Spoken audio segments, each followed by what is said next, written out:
replying to people who think he's wrong. Like, people send him letters being like, oh, this is wrong about your thing, and he'll be like, you're an idiot. And granted, generally, you know, he's right. They are wrong, but, you know, he's kind of a douchebag. But anyway, so he's tired of having to reply to stupid people. But also, like, his mother died around this time, so that I'm sure had something to do with it. He has a mental breakdown and goes into seclusion. And he doesn't share any work until 1684, which is 12 years after his publication of the paper on light and optics. So during this time, however, he is by no means doing nothing. He is very, very interested in alchemy and theology. And even then, this alchemy, at least, was, you know, everyone knew it was kind of fraudulent, but Newton was interested in it. And actually, this is kind of influential on his later work, just because, so he believes that,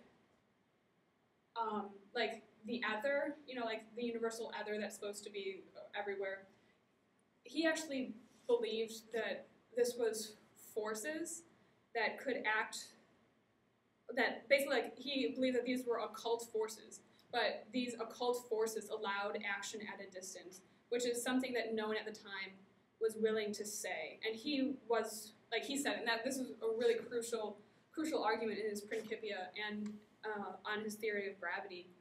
And I just think it's interesting that, you know, it's founded in this idea of occult forces and alchemy.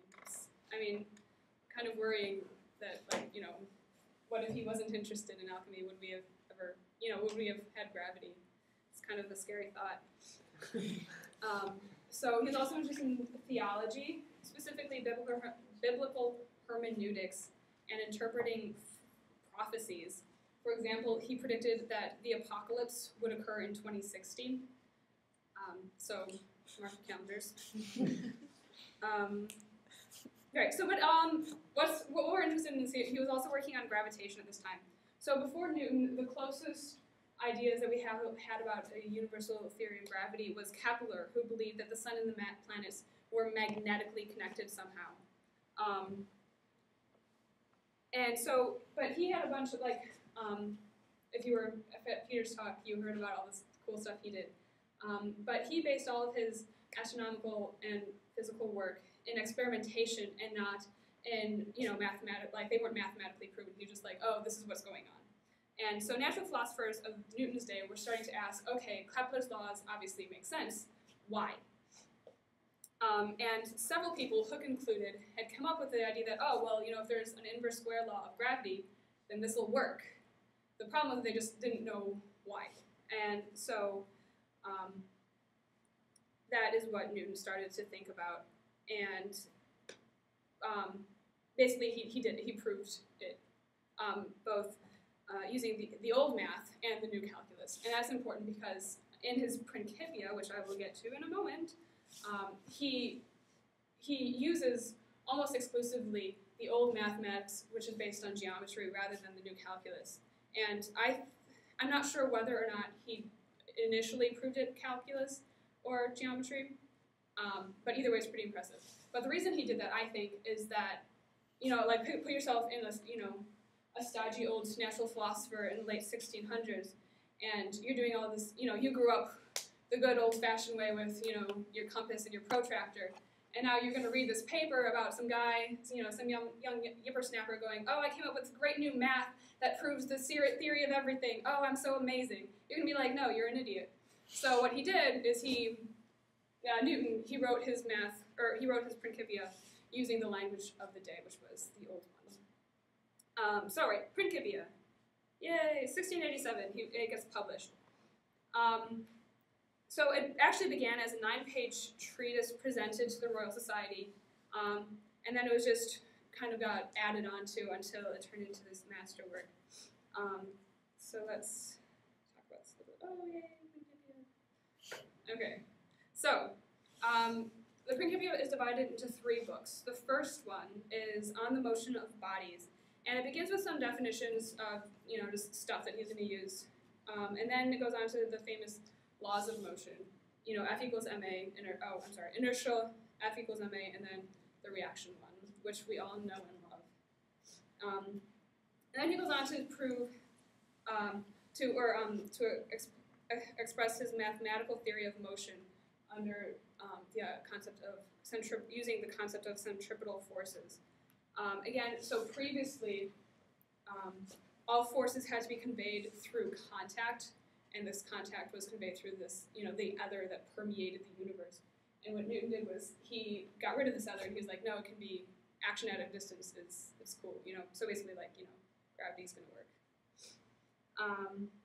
So he posits that an inverse square force will lead to orbits that are in conic sections, i.e. ellipses, with the sun at one of the foci. So also, interesting to note, he says that the orbits are elliptical if and only if they are under a force varying by the inverse square of the radius. So that means that there's only one possible way for the solar system to look the way it is, and that is by using an inverse square law. All right, so book 2 is pretty much a continuation of book 1, and it's just divided into 2 because of its length. And so in book 2, he concentrates on refuting the popular idea, specifically on the European continent and Descartes and Huygens and stuff, that the planets were carried through this fluid. So he concentrates on the motions of bodies in fluids and the motion of bodies under resistance forces. And what he wanted to do was determine the relationship between resistance. He wanted to say, some resistance is the resistance due to this, plus this, plus this. And he couldn't, and the reason why he couldn't is because it can't be done. We know that this is a much more complicated, fluid, it's complicated, right? And he didn't know this. So he tried, and he failed.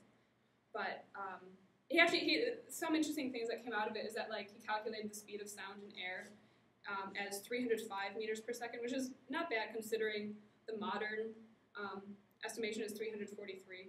So he's off by 40, but that's not bad. If you consider the instruments he had to work with, crazy. Okay, so book 3 is the cool one. Oh, there we go. Book 3 is the cool one. It's on the system of the world. And it is divided into 3 parts. The first one is on the rules of scientific reasoning, which are actually kind of flawed. They're not very useful anymore. He said that the same effect denotes the same cause, which is very obviously wrong. So we ignore those. Part 2 is he explains some astronomical phenomena. And again, this is where he explains specifically, went into detail about Kepler's second and third laws of motion, which describe the motion of planets around the sun. So, small digression. Around this time, it still wasn't exactly determined that the planets were going around the sun, right? Again, if you were here for Peter's talk, you heard about Tycho Brahe and his crazy, twisted form of geocentrism, where basically the sun orbits around the Earth, but everything else orbits around the sun. So, relativistically, it's the same thing, but he just couldn't accept that the Earth was in motion. And Newton was very careful to try to stay neutral in this debate, because he didn't want to get into those politics that was involved in that. And he made a mistake once. He screwed up once, where he indirectly supported the Keplerian heliocentric view, but he tried to stay neutral. So then part 3 is where he goes into his law of gravitation. So what he did is he applied the laws of motion and of gravity to the solar system.